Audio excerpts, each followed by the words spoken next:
कन्याओं के बारे में कहा गया। तो मैं इसी सप्ताह पढ़ रहा था, तो वहां पर एक मुझे श्लोक मिला जो 5 कन्याओं के बारे में विस्तृत जानकारी दी जाती है। देखो हमारे सनातन में कौन कौन हुए, ये जानकारी जब नियत हमको होगी तभी हम अपने बच्चों को दे सकते हैं, या हमें कोई सवाल करेगा तो हम उसका जवाब दे सकते हैं, अन्यथा हमें ही उसकी जानकारी नहीं होगी कि हमारे पूर्वज कौन थे, हम कौन सी सनातन मिट्टी में पैदा हुए हैं, हमारी मिट्टी का प्रादुर्भाव क्या है। जब तक इसकी हमें कोई जानकारी नहीं होगी तब तक हम दूसरे को ना तो सवाल कर सकते हैं ना ही जवाब दे सकते हैं। तो शास्त्र में 5 कन्याओं के बारे में कहा गया है, अहिल्या, द्रौपदी, तारा, कुंती, मंदोदरी तथा पंच कन्या न श्रेष्ठ महाभारत। शास्त्र कहता है कि ये 5 कन्याएं जो शास्त्र में बताई गई हैं, इनका प्रतिदिन स्मरण करने मात्र से भी महाभारत नाश होगा। कितना भी जघन्य अपराध हुआ हो उनसे, लेकिन 5 कन्याओं का स्मरण करने से ही महाभारत का नाश हो जाता है, ऐसा शास्त्र में लिखा है।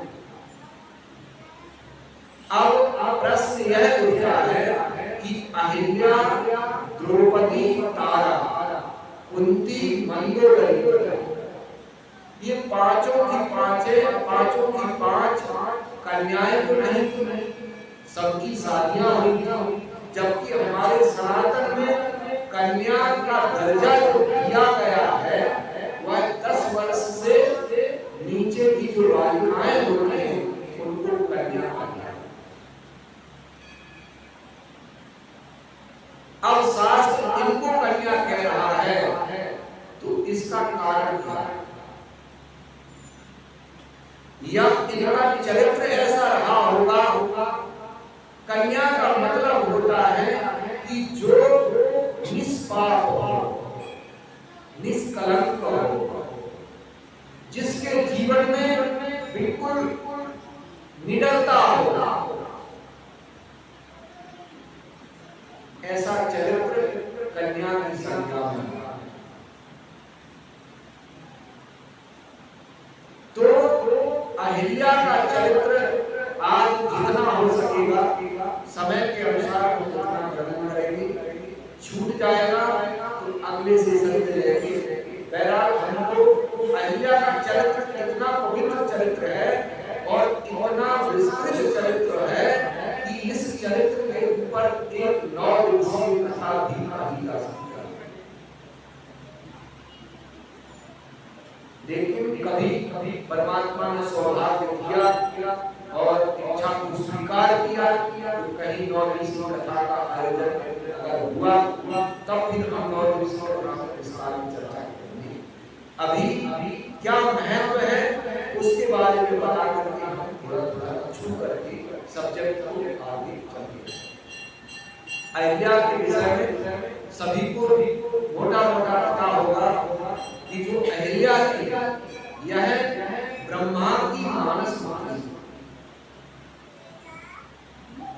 जब ब्रह्मा जी सबको अवगत है सृष्टि का जो निर्माण करता है, सृष्टि को जिसने बनाया वह ब्रह्मा है, और ब्रह्मा जी जब सृष्टि का निर्माण कर रहे थे, निर्माण पूरा होने के पश्चात उन्होंने एक स्त्री शरीर की रचना की, एक कन्या की रचना की। जब रचना पूर्ण हो गई, इतनी सुंदरता, अप्रतिम सुंदरता लिए अहिल्या का जन्म हुआ, और उस सुंदरता पर स्वर्ग के बड़े बड़े देवता मोहित हुए। अब ब्रह्मा जी को यह लगा कि इसको मैं किसके संरक्षण में सौंपूं, इसकी रक्षा के लिए मैं किसको ढूंढूं।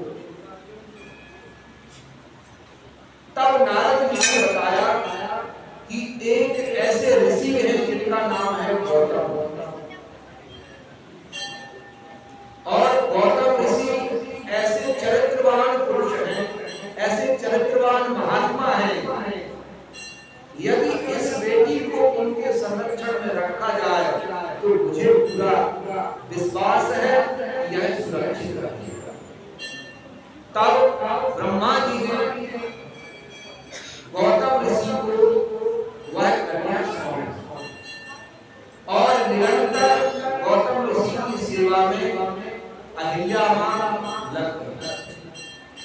समय बीतता रहा।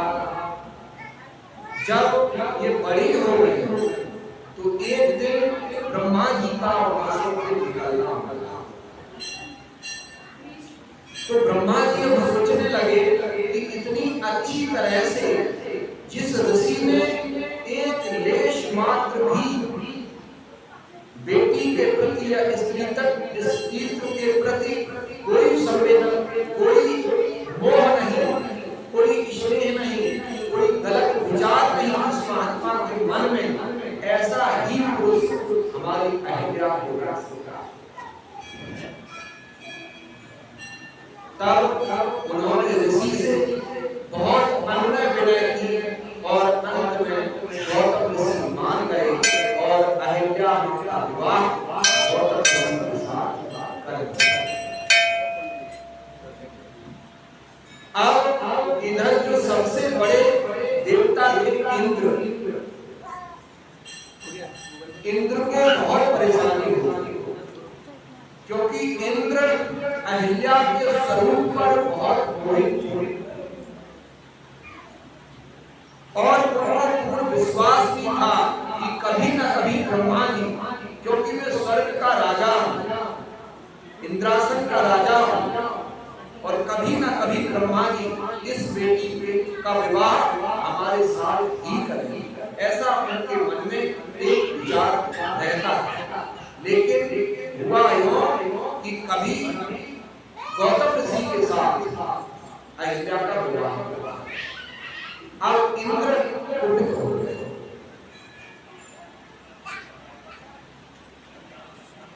द्वेष आ गया और जब देवताओं के मन में द्वेष आ गया तो फिर ये द्वेष की प्रवृत्ति इंद्र ने इतनी गहनता से बिठा दी कि वह मौका देखने लगी कि कब मेरे को मौका मिले और मैं अहिल्या को प्राप्त कराऊं। इधर मां अहिल्या अपने दाम्पत्य जीवन का बखूबी से निर्वहन करते हुए निरंतर हरि नाम में लगी हुई अपने पति प्रति धर्म का पालन करती।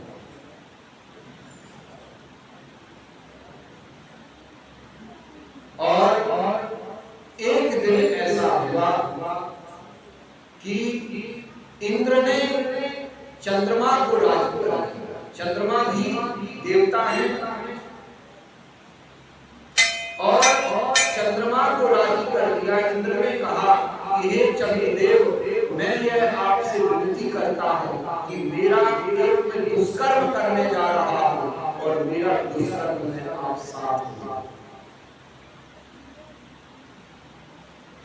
जितना दुष्कर्म करने वाला दोषी होता है उतना ही दुष्कर्म के साथ रहने वाला भी दोषी होता है। हमसे या आपसे दुष्कर्म का साथ न दिया जाए और ये तभी हो सकता है जब हम अपने इष्ट के पूर्ण शरण करें। परमात्मा का निरंतर ध्यान करते हैं, परमात्मा का निरंतर चिंतन करते हैं, तो वह परम शक्ति हमें इस गति से बचा सकती है। नहीं तो मन की गति जो है हमेशा नीचे गिरने वाली है। अब देखिए, चंद्रदेव इतने पूजनीय देव थे और इंद्र का साथ लेने के लिए तैयार हुआ। रात्रि के समय सुबह 4 बजे जब ब्रह्म मुहूर्त की बेला होती थी, तब ऋषि गौतम नदी में स्नान करके अपना नित्य का पूजा पाठ में संलग्न हो गए। उस दिन चंद्रमा ने रात्रि को 2 बजे मुर्गा का रूप धारण किया। उस समय घड़ियां नहीं होती थी, समय बताने वाला कोई नहीं होता था। हमारे आज से 20-25 साल पहले भी लोग हमारे घर के बुजुर्ग पूर्वज सब मुर्गा की बात पर भी उठते।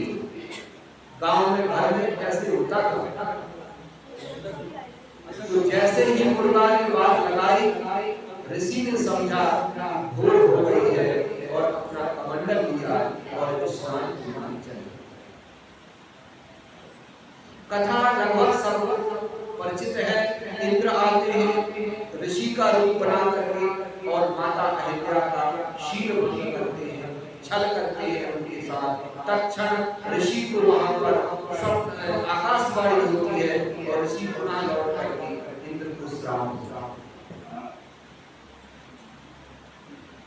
मैं मुख्य बिंदु उस पर आना चाहता हूं कि कितना भी परमात्मा का चिंतन यदि करता है व्यक्ति, तो ईश्वर कहते हैं कोट विप्रपद लागे जाहु आवै शरण तजय नहीं। वाल्मीकि रामायण में कहीं कहीं महर्षि वाल्मीकि ने अहिल्या को दोषी माना है, लेकिन मैं उस पर चर्चा नहीं करना चाहता। मुख्य बिंदु है शास्त्र से हमें वही लेना चाहिए जो हमारे जीवन में अनुकूल पड़े। अन्यथा शास्त्रों में भी कई ऐसी